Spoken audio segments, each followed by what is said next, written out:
The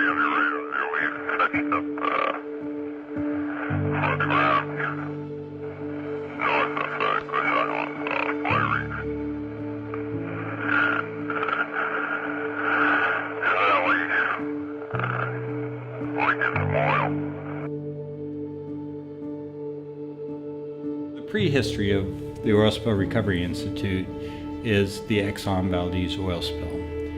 The Exxon Valdez is a tanker that was coming out of Valdez on its way south. It veered out of the tanker lanes to avoid ice that was coming off of a glacier, never turned back. It hit Bly Reef, and so this is March 24th, 1989, and it spills 11 million gallons of oil into Prince William Sound. It had a huge impact on the area, but the Oil Spill Recovery Institute was one of the things that was done in response in the Oil Pollution Act of 1990.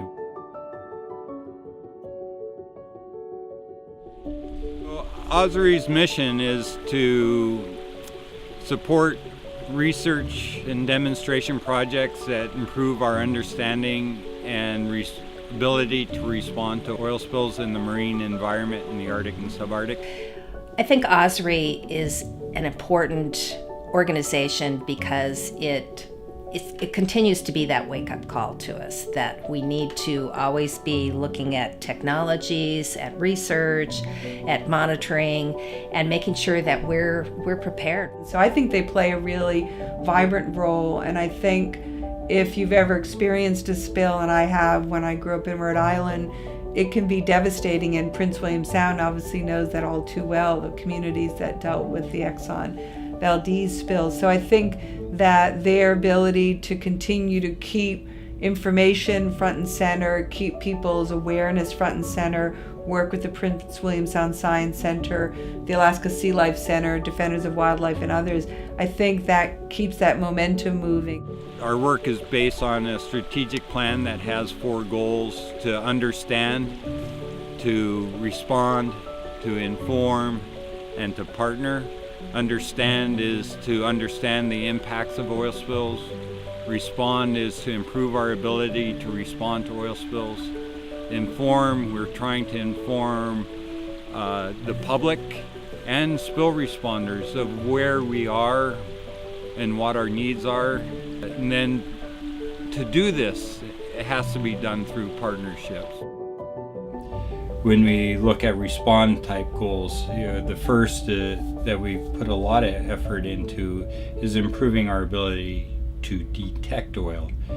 If you can't find the oil, you can't clean it up. And this is particularly true in the ice environment.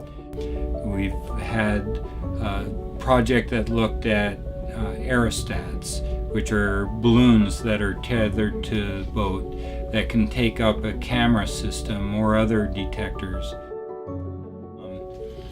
We've worked on trying to improve the tools that we use to clean up spills, particularly the skimmers. We supported a project that looked at changing the shape of the skimmer to collect more oil, and now it's actually a commercially available piece of equipment. We understand much better what the impact to individual organisms are, and we're starting to put that information about how all the individual organisms are impacted to understand how an ecosystem is impacted.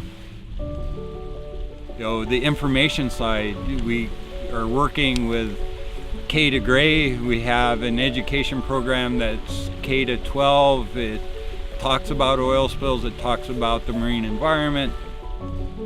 We act as a bridge between the academic world and the oil spill response world, where we try to gain information from the oil spill response world as to what they need and look at where the cutting edge of science is to help inform them of where science might be able to address their needs.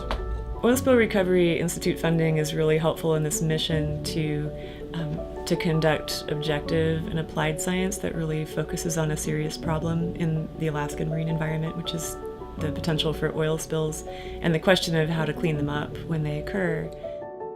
The Oil Spill Recovery Institute's research funding for graduate fellowships has also been really valuable. I've had 2 PhD students so far who've had funding through that mechanism, and it's been really critical in filling funding gaps in their research program, but also giving them experience in writing their own grant proposals and managing their own funding and their own budgets. I think OSRI's investment in research and development for oil spill response technology has instigated creativity among scientists and partnerships between industry and researchers. And we're a nimble organization. We can fill gaps and take approaches that other more bureaucratic organizations can't do or aren't charged to do. Over the last 20 years, OSRI has funded 173 different projects at about $14.5 million. Results of that have been over 109 publications. We've supported 22 graduate students, and those graduate students are the people that we expect to be in charge of the next oil spill when it occurs. We've made great steps in improving our understanding of oil spills and how to respond to them, but we still have a lot to learn.